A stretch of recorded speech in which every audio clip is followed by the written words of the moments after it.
Day one of the winter meetings is in the books. The Guardians haven't said much, or at least Chris Anthony or Stephen Vogt haven't really said much of anything at this point. But the Guardians have already made their most unpopular move of the winter. It has nothing to do with a signing or trade.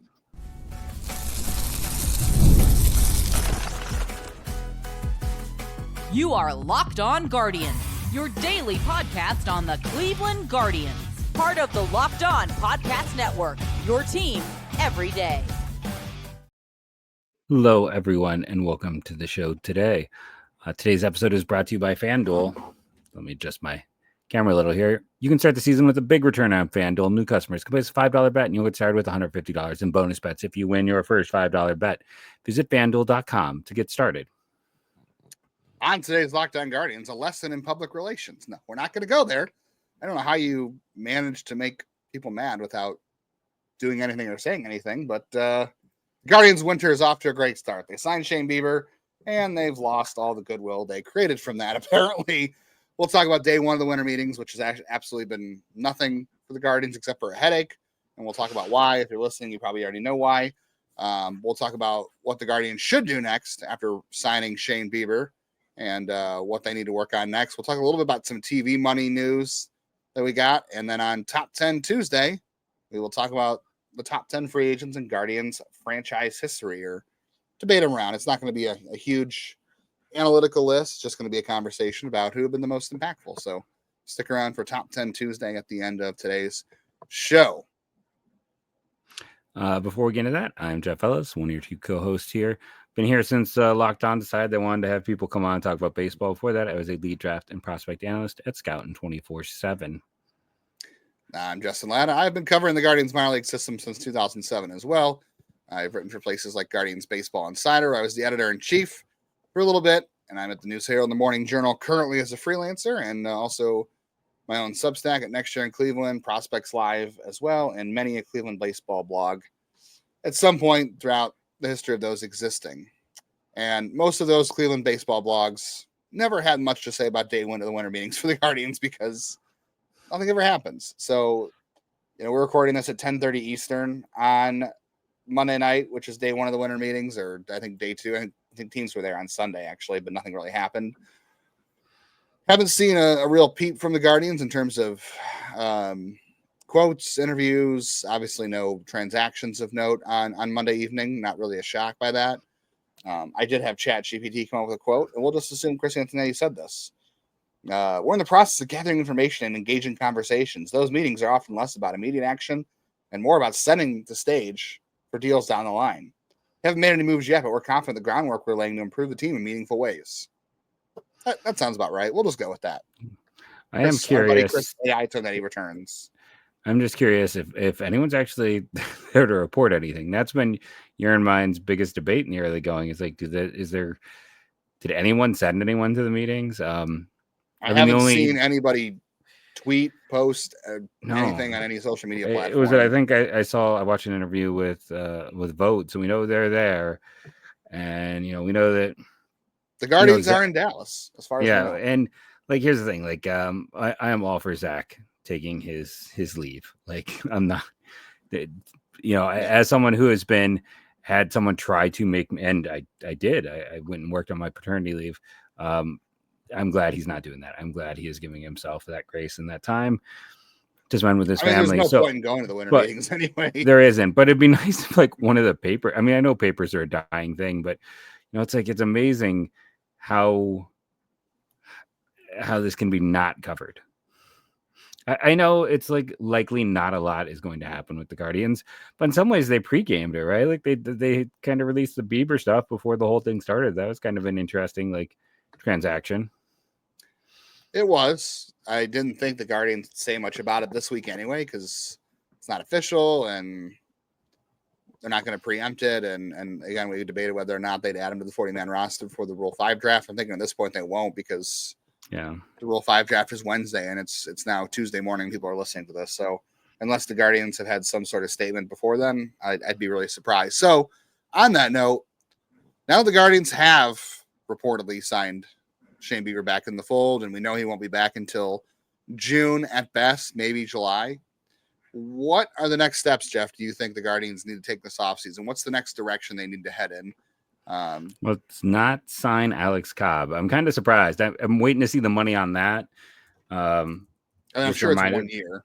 Yeah, it is 1 year, but he was broken this year. He was so broken that he Hip, barely pitched. Blister, fingernail. Yeah, shoulder. it's just he was falling apart. I will say Scott Harris was with the Giants when he was there, right? Isn't that the GM there was part of the crew that signed him? Yeah, I'm pretty sure. So there's some familiarity.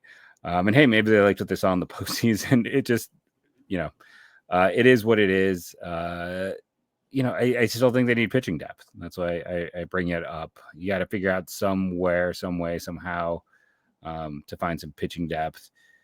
But yeah, they're going to, I watched the interview with Vogt where he's like, McKenzie has to earn his spot. Like right now, it's like, I think you can pretty much pencil in at the start of the year, Tanner and Gavin and Ben, and then Cantillo, McKenzie, Allen. It's just like I don't know if I want to say it's a dog fight, but that implies that there's some dogs in the fight. Right now, it doesn't feel like there necessarily is. Maybe they really believe in Cantillo. Maybe this is like part of it, but your eye roll, or it's not saying eye roll, but you're like the way you react to there says enough. Like you and I are huge Cantillo fans, but that's a massive risk. So I just think it comes down to pitching is always expensive. Maybe they went out and they added a lot of high ceiling high school pitchers over the last few years. They have a lot of high ceiling prospects who are very young, guys like Arias and Welbin. I still think, I know I was sick and wasn't here for that, but I still think call the Marlins. Like that is a team that traded for ceiling, and that is a team with tons of pitching depth. And while you're at it, also don't just stop with Bieber. Go out and sign Sixto or Sandoval. Let's add one more guy. Like do your Sam approach, right? Like they brought in Boyd, and in a lot of ways that was also like bringing in Carrasco at the start of the year and then trading for Cobb. Like they did half a dozen starting pitching risks, and only one really worked out, but they went with that massive approach. So Bieber is a risk. Like there is no doubt about that. Like I think loading up the quiver with as many possible arrows, taking some more gambles, I think that is a smart move to make. And if you're willing to do it with Bieber, why not Sandoval, who might be even cheaper to do it with? I know then you're backloading the season, but you got to hope that backloading is what you want anyways, right? You're hoping for postseason. Yeah, you're coming off of an ALCS run where your starting rotation was essentially Tanner and Ben Lively, and everybody else was a massive question mark. And by the end, Ben Lively was such a question mark, he didn't even make your postseason roster for the first 2 rounds until there was an injury to Alex Cobb. So the guys who were your 2 most reliable starters in the regular season for the duration, only one of them made the postseason roster, and then Matt Boyd, who pitched for you for 3 months, made the postseason roster, which was good for Boyd and the Guardians because he pitched well, but also just to show you how bad the pitching depth was. And the Shane Bieber signing, to me, it means absolutely nothing if you don't do anything to capitalize. Like I'm not saying like, oh, this means they're all in. Or it has to mean they're all in. Like you are the defending champions of your division. You won at least 3 postseason games because you made it to the second round. Or the third round, I guess, if we're calling the wild card the first round. You had a bye from the first round. Last season went as good as it possibly could have given the circumstances. You won 92 games. You had some great comebacks. You played fairly well against the Yankees. There were obviously mistakes as to why they lost, but you were in every game for the most part. And that Yankees team just took a punch they can't recover from. Yeah. And that's the other thing, too. Like, I'm not saying the path is easy now that Juan Soto's a Met. And the Yankees it is easier. Yes. Houston's talking about they're getting offers for Kyle Tucker and Framber Valdez. I'm not saying they're going to trade him, but Houston's got some questions to answer. Alex Bregman's a free agent. The Red Sox didn't get Soto.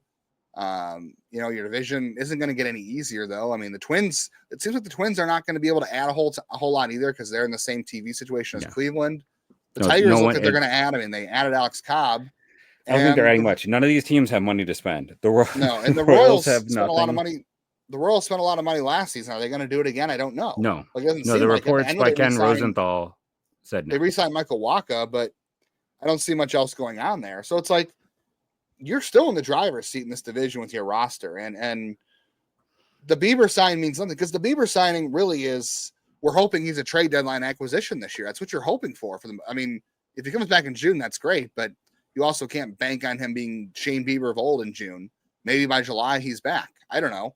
But I think you have to hope that signing is a boost to where your team is in June and July, and you're not just sitting around waiting for Shane Bieber to fly in the bat suit and become Batman and take over. Like, I don't have a really good analogy here, whatever, but it means absolutely nothing to sign a Shane Bieber if you don't do anything else to try to defend your title and get back to the playoffs and win the division title. I shouldn't say, World Series title, but you don't want to keep wasting Jose Ramirez's time.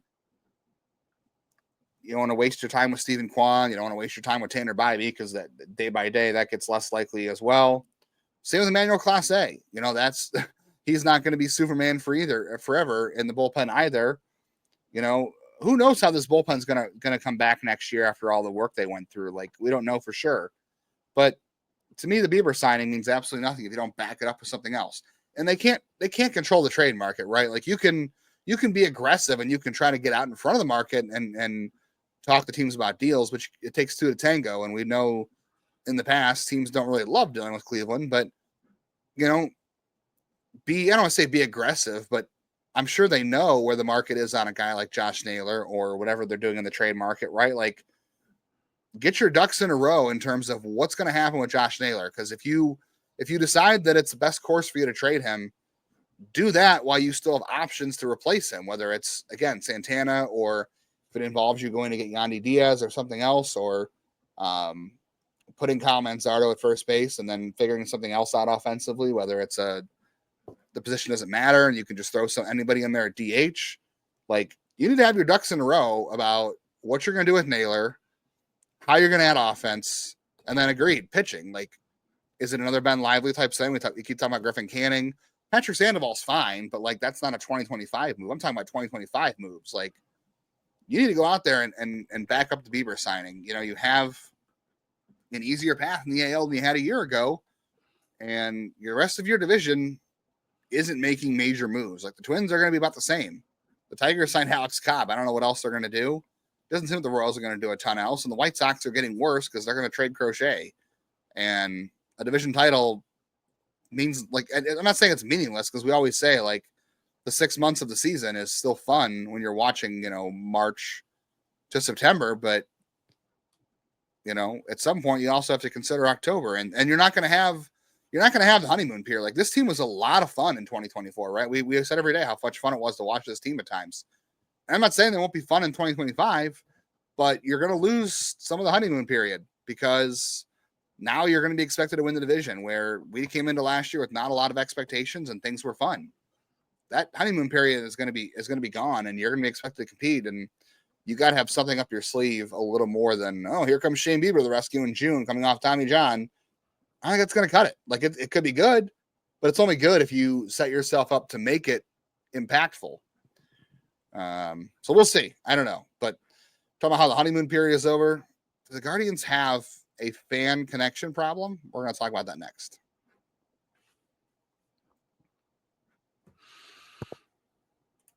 But first, let's talk about our good friends over at FanDuel. You know them, you love them. They are one of our most consistent sponsors, and we appreciate that with FanDuel. Again, hey, maybe it's the Blue Jackets, maybe it's the Cavs, maybe it's not bet on the Cleveland Guardians fan connections as to win anything. But right now you can get it ready to tackle the NFL action with FanDuel, America's #1 sportsbook, because right now new customers can bet $5 and win $150. I don't have that many fingers, people, in bonus bets if you win. The FanDuel Sportsbook app gives you everything you need to place live bets on the NFL all in one place. So when you get a hunch in the middle of the game, you can check out the latest stats, view live play-by-play, and so much more on the same page where you place your bets. Just visit FanDuel.com to join today. You'll get started with $150 in bonus bets if you win your first $5 bet. That's FanDuel.com. Never waste a hunch. Make every moment more with FanDuel, an official sportsbook partner of the NFL.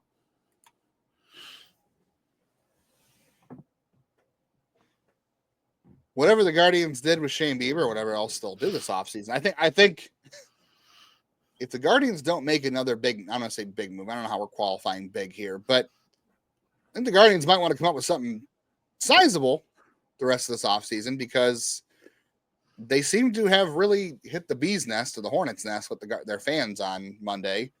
So this kind of seemed like it was coming for a while because, as someone who has been to GuardsFest and Tribe Fest way back when for years and years at this point, I've been going for a long time since it was in the basement of Progressive Field before they moved to hotels and moved to the Huntington Convention Center. There was no promotion of the event. There was nothing. And normally by now they would have had some communication on promoting it and selling tickets, whatever. And finally on Monday, they came out and said, no GuardsFest in 2024. Not only that, they claimed that based off of fan outreach, that it's better for them to have the event every 3 years. Now, whoever put it out on social media, I'm not making the social media people be the enemy here because they're just doing their job. But they put it out as tri-annually instead of triennially. Triannually would imply that it's going to happen 3 times a year. And instead, this is going to happen every 3 years. As somebody who, again, has been to GuardsFest the last several years for different reasons, who has been to Tribe Fest in the past, I'm not really sure what's happening here because, and we have to be careful not to make social media have to be real life because it's not. But the Guardians' explanation here and the reaction we're seeing doesn't add up. Because their explanation of why GuardsFest is not only canceled for 2024 or 2025, I guess, January 2025, but it's not going to come back to 2026, which is a year from now. But they're saying it's going to be triannually. It's going to be every 3 years. The reaction on social media suggests that a lot of people are pretty pissed off about it, and I don't blame them. It's a pretty short-sighted move to do this, and they're claiming that it's fan outreach that led them to this decision, but the reaction on social media, and again, social media is not always real life, but I personally know a ton of season ticket holders who I talked to on Monday night, and they didn't feel like they were consulted about this. There was no questions about whether or not should we do GuardsFest every 3 years? What should we do?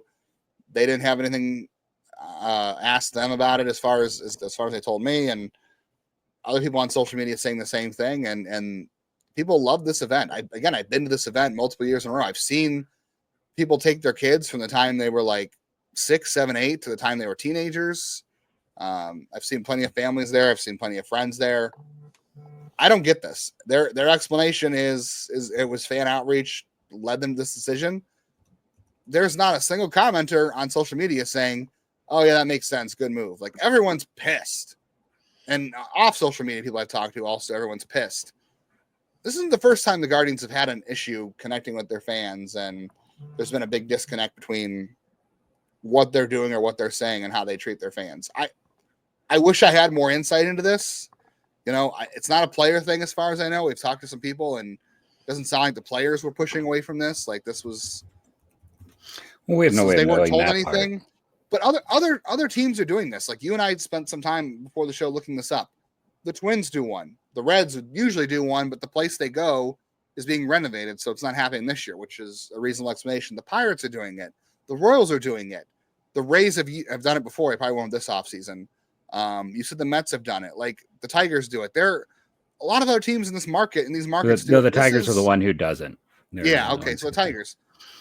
More teams are doing it more often than not. And the Guardians have been doing this way back since they used to do their mall tours, and I was a kid going to those. And maybe they'll have some sort of alternative. I don't know. But I'm not someone who will sit there and bang the drum for the Dolan's cheap trope. I think it's a lazy argument for a lot of things. I don't have a good explanation other than money on this one. I just don't. Like I know Huntington Convention Center, I was looking up a while ago because we were curious about this. Huntington Convention Center was booked during all the weekends in January, which is normally when GuardsFest happens. So I could have understood, well, it may not happen this year because they couldn't book GuardsFest. Maybe they just didn't do it. I don't know. But now they're saying every 3 years, and they're saying that's based off of fan outreach. And none of the fan reaction has been good to this. So I just don't buy. Maybe people who want it every 3 years are the ones not responding. But again, nobody I've talked to buys this either. Nobody wants this either. So this is a poor, short-sighted decision to me because this is a great way to get in front of your fans in the middle of winter, get your name in front of people, get your players and your team and your brand in front of kids, in front of families. It's a good outreach thing. And this just seems like a really short-sighted decision and an opportunity lost for this. Nobody except for you and I and Zach and TJ and other fans are talking about the Guardians in the offseason. The radio stations do not care. The TV stations, they go to GuardsFest because it's happening. If GuardsFest doesn't happen, Channel 3, Channel 5, Channel 19, Channel 8, they are not talking about the Guardians unless you re-sign Shane Bieber, unless you go out and you sign another free agent and make a big trade. And then trading Josh Naylor doesn't count because that's going to be a negative reaction. So unless they've got something up their sleeve transaction-wise, this is only going to burn them more than anything else. And I think it's a very bad move unless they've got a better explanation coming, because the one they're giving does not add up. Yeah, I guess to go with the other side, like, I mean, it looks bad. There's no way around it. It looks bad. I will say, like, you're only going to see the outrage online for this. Like, that's the only comments. That's the only way it goes. So it is going to be a bit of an echo chamber.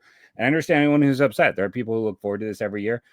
You talking about that made me think. So every year I've been at my current job, we have had a pre-Thanksgiving like meet and greet and dinner and like thing, and we didn't this year, and it's because our principal couldn't book the venue and it filled up. And I do wonder, like, maybe it's terrible wording, but there's this part of me that goes, is there a world where like they messed up the booking?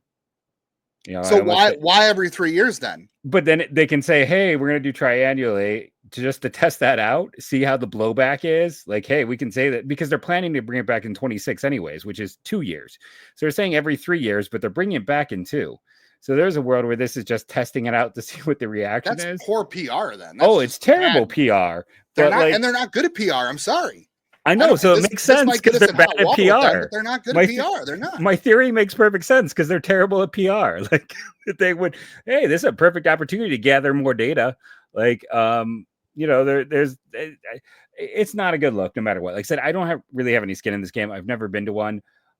Wasn't there one where they had like ice skating at Jacobs Field or Progressive Field? They used to have Winterfest. That was something totally different. That was like, they had an ice rink, they had a slide. I was tempted to do that once. So like, there's things that they go away. I understand this is a big deal for a lot of people, and I don't want to poo-poo because I know it's something that people get, I understand. Like, this was an exciting thing for a lot of people that went away. It's just weird. The prevailing theories are cheapness or like players not wanting to come back since no one's local. It does feel more cheapness, let's be honest. And I am not that person who is out there either. Like, I think Travis Sawchuk had the great piece that shows that typically they're like a middle of the pack spending team for what they bring in to what they spend. But it's just a bad look. Like, they would have been better off owning up if it was the case of not booking and been like, we couldn't book our venue. Like, they'd have been better off looking semi-incompetent than looking cheap.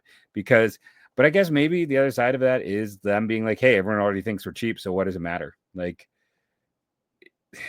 either way, you're not scoring any points. I don't know. Like, you're right. I mean, it's going to be an echo chamber because people who are mad are going to comment. Yes. But I'm just saying, I haven't heard anybody say like, oh yeah, 3 years, that makes sense. Like, I've been to these events. I've seen it. They're usually well attended. And they said 10,000 people was what they thought came last year. 10,000 people. And I can understand this. Like, I'll give them this. I'm pretty sure, economically speaking here, not that I'm a math major, economics major, as everyone knows in this podcast at this point, I'm willing to bet that they don't make money off this event because they got to book the Huntington Convention Center. They've got to pay to fly players in and probably put them up in a hotel for the night or 2 nights. You got to pay staff. You got to pay the vendors. There's tons of vendors there, right? Batting cages for the kids. That field they have in the basement there. Food, music. Oh, they have all kinds of vendors they're paying there, plus staffing the event. I'm sure that's not cheap. I guarantee it's not cheap. I know it's not. They probably do not come out on the black on that. They probably don't. But if they're looking at this from a pure profit and loss standpoint, I think they've lost their way because, like I said before, this is the middle of winter before spring training, and this is your chance in the middle of winter to have a conversation with your fans about your team. Again, the news networks come, the reporters come. You're getting conversation about your brand and your team in the middle of winter when otherwise again, unless you're signing a Shane Bieber, you're doing something else significant. No one's really talking about your team.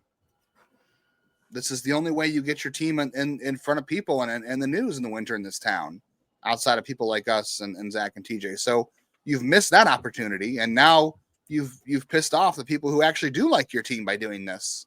So if you're looking at it just from a profit and loss standpoint, I think it's a really missed opportunity. Not only that, but they're coming off of an ALCS run. Like, you had a good season.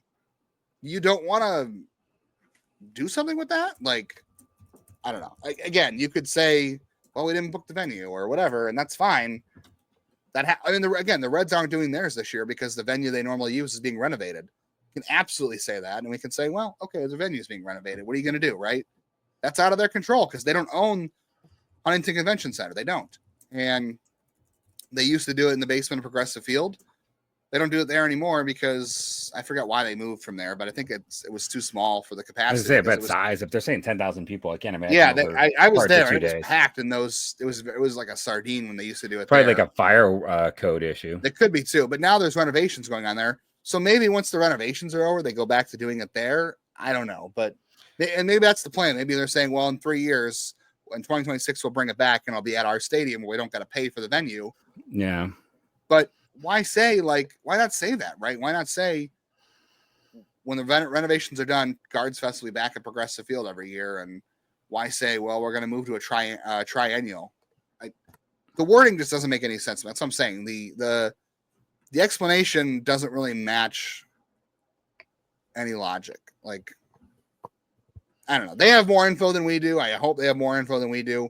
We're just speculating, and all I'm going off of is I know people are upset about this, and I think it's a missed PR opportunity for the team. And there are people in that PR department I like. I'm going to be honest with you. Yeah. I know some of these people. I like them. I generally like most of these people that I've met before. I just wish they had a better explanation for the fans. They just stepped in it with this one. Yeah, I just wish they had a better explanation from the fans. And I've heard people say the same thing. I wish there was a better explanation because it doesn't seem to match. All right, it's Top 10 Tuesday. We're going to get back to some good news, not 2025 good news, but we'll get back to some good news in Cleveland franchise history. Who are the top 10 free agents in franchise history? We will have a quick debate about that on the rest of today's Lockdown Guardians.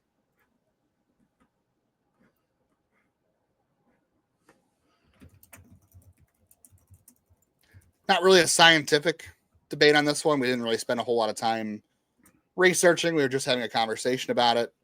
But because the Guardians haven't done anything yet at the winter meetings, we're going to talk about just guys that came off the top of our head, because I think that's the best way to do this, is because it's just off the top of our head. We're not, what do we remember? What was the most impactful? The first one I put on here, Jeff, was Juan Gonzalez in 2001. They lost Manny Ramirez, and I didn't look up what Juan Gonzalez's WAR was in 2001. All I know is he drove in like 140 runs batted in, and he had like 35 home runs. He replaced Manny Ramirez, and he was incredible. Probably on steroids for all we know back then, because I think he was one of the guys. But that was a great season. That was fun to watch him in the middle of that lineup. Do you know what he led? He led baseball in one category that year. It wasn't RBI. It was sacrifice flies. What was his final slash slide? What do you have up there? 325, 370, 590. It was, I think, 35 home runs. 35 home runs. It was the third best year of his career. Makes sense. By WAR, by OPS plus, by all of that.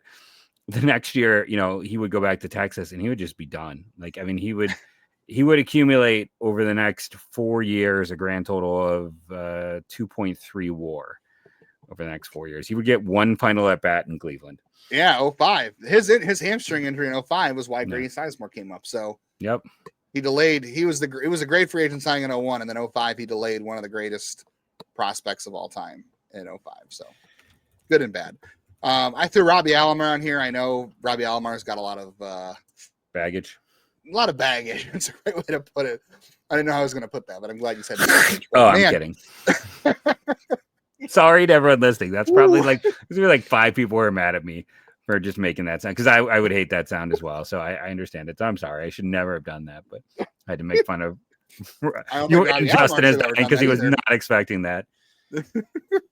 But Robbie Alomar, man, those were some good offensive seasons, some great They were. defense from him and Omar. And you remember those commercials they did? Was it them as like ballet dancers? You remember those? Was that the worst people combination this team has had in terms of like just off the field? Like we talk about so many other things. It's like that might be our worst off the field double play combo, but the best defensive one. You want to include Brett Myers as their pitcher in that scenario? Yeah. And this is an organization though that has had worse people because it's employed Mel Hall and Chad Curtis, but in terms of a top duo. 10 worst people that ever played for the Cleveland franchise. That could be a one. No, I mean those are the top. I mean, like I said, it would be easier to do the top 10 worst free agents because I sat there and I looked. I went back through like in 1988, they didn't have a first rounder, so they could sign 37-year-old Rick Dempsey, a backup catcher from Baltimore, to a contract. I was telling you in 88, the greatest draft class of all time, they didn't have a second rounder because they signed Jesse Orosco. Like Wayne Garland is an infamous contract. Keith Hernandez, like the Guardians became famous for giving contracts to guys whose careers were done, but had some name value. And back then it was the Indians, I should say. But like maybe we're missing someone. So please, I know we have some guys who are older than us who have good history here. I would love to hear your comments. Like, who are we missing? Yeah. Who are we not catching? I would love that because I was going through and everything is from like Dennis Martinez on. Like Dennis Martinez for me was definitely a tilting point free agent in my young life. Eddie Murray, like Eddie Murray, and I believe Hershiser were all that same offseason. Yeah, and that was also the same offseason as they signed Dave Winfield. I don't think Winfield was quite as good for them. He was not. I'm trying to remember if that was that year, if it was the year after. And I mean, Eddie Murray was only good for like 1 year. Well, he became kind of untenable here. He was not happy with his role or something. Yeah, he also wasn't good. Like if he could still hit, he would have had that role. Yeah, 95. Yeah. And he was just not getting along here anymore. And he wanted out. He went back to Baltimore. I remember. But Murray was great in 94, 95. Like he was. Yeah. Really good hitter. I threw Kevin Millwood on my list because Kevin Millwood led the league in ERA the year he was here. Yeah, it was a really good year. Went to Texas, also kind of blew up after that. Carl Pavano in 09 was surprisingly good for them. I didn't really return much, but he was a pretty nice sign. I've forgotten about him until you mentioned that. I put Edwin on here. I know you were saying like it ended up becoming like a anchor. But he did what you wanted him to do for 2 years. 17 and 18. He hit the ball like you expected. I expected him to be more MVP Edwin instead of like I expected him to be great. You knew how old he was when they signed him. I know, but like I was hoping this is just my own personal it's like I was hoping he'd be close to that guy who was like the best right-handed hitter in baseball. He was a 3.8. I mean, he was a 5 WAR, 4.1, 3.8, 4.9, 4.1. Gets to Cleveland. He's under 3. He's a 2.8. Like he had a pretty dramatic drop off compared to the. He did. No, he did. But he did exactly what I thought he would do, and they signed him. And when they signed him, I remember writing the article about this. I said, "You're buying 3 years to get 2 out of Edwin," and they traded him before they got the 3rd year, and he was even worse his 3rd year. I think that was with the Mariners, but I thought he did exactly what I thought he would do. So I guess my expectations for him were lower, and I still thought he was enough for them for what they were asking him to do. I threw Marty Cordova on here. He had a great. Was that also 01? And he had like a great first half. He ended up netting them a comp pick too. I can't remember who it was. Like it was a decent comp pick when he left, but he was back injuries. Yeah, I mean he went to Baltimore and was like league average, and then was out of. I mean, he's already 31 when he got here.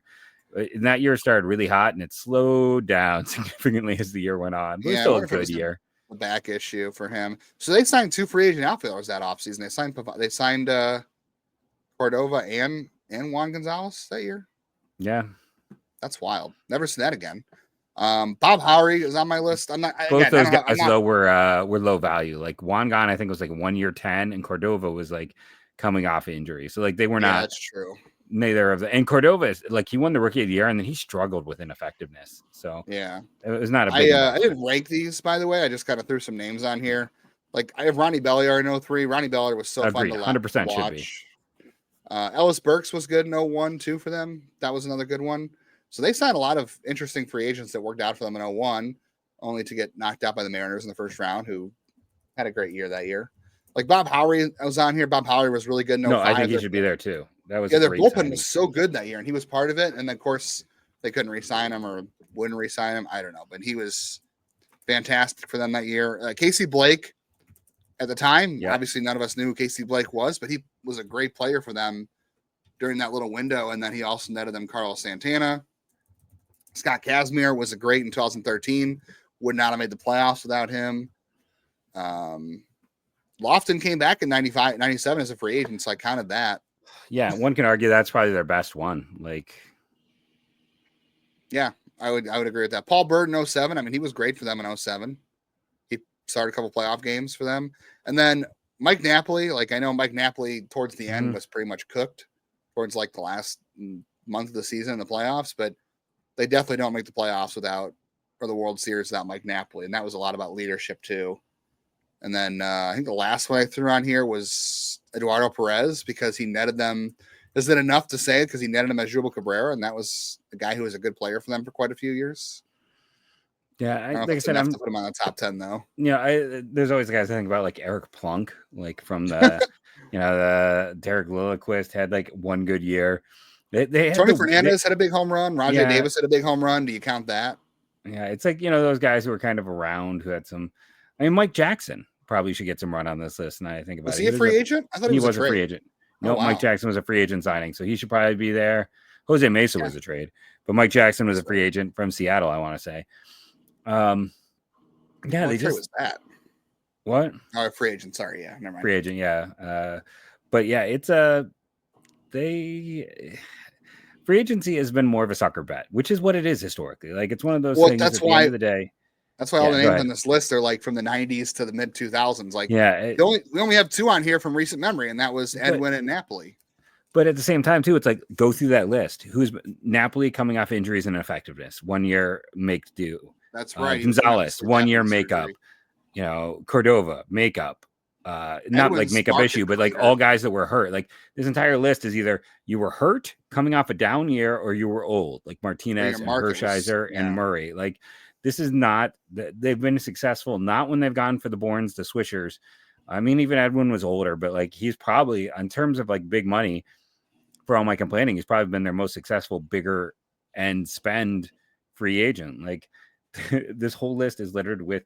I might have had a brain fart moment as I was doing some comments. Like Scott Kazmir, like his important part. It's like it's not going for the obvious players. The obvious players have seemingly gone awry. It's trying to find the more veteran. Or the ones who were slept on. Yeah. It's not a great list, but I mean, that's the thing. I know people always complain. And I, again, want to throw out the great work that Travis Satchuk did, where it's like this team spends, middle of the pack compared to its operating income. Cleveland is a bottom 5 market in terms of size and income. Like we're never Blitzer does not have a ton of money. Blitzer and again, anyone out there today, yes, Dolan's cheap. You can run it forever, but the Dolan is not the same Dolan who are worth billions. Like it's a small market city with small market ownership. We're having one small market owner. And the reason that Blitzer isn't the full owner all the way is because I don't think he has the money to fully buy this team yet. He has his fingers in so many pies. So I know we're going to get a lot of those comments. So I just want to be like, yeah, it's great. Listen, I would love if Steve Cohen owned this team, but he doesn't. And he doesn't want to own this team. And unfortunately, that's just kind of the situation where it is. Again, today is definitely the day to fly the Dolan's cheap flag because of Winterfest. I think we agree Unless that they give us a better explanation. Yeah, it's just not a good look, no matter how you go around. And again, I love a lot of those dudes. They seem very nice in my interactions in that PR one. So I apologize to anyone who have offended or bothered. I think you're all great. I think you got handled, the flaming bag of dog doo-doo and we're trying to put it out on your doorstep today. And it was an unwinnable scenario. It was a Kobayashi Maru. Comment of the day below. What is your like favorite Christmas ornament? Mine right now is this little eggnog machine that dispenses because we know how much Justin loves eggnog. Having said that, bottom 10 drink, not top 10 drink of all time. That's gonna be like our bet at some point. Is like if I win, you have to drink eggnog on the show. We'll have to figure out what that's for. I don't know what I'd have to drink. But thank you all for probably motor oil would have something equal to your distaste of eggnog. But thank you all for joining us, rating and reviewing, downloading. It helps. Come back tomorrow for more winter meetings recaps, Yes. hopefully. And we're going to have the live stream tomorrow for the MLB Draft Lottery. So, yep, we'll be here live on YouTube talking about that. So make sure you are tuning in, I guess, today as you're watching, but make sure to check that out. Thank you for joining us, and go Guardians, go. And I forgot to put the video, so I'm going to vamp for a second. Again, comment, like, subscribe, do all that good stuff. Thank you all for joining us. Top 10 free agents and team history. Yep, anyone we missed. And thank you to all of our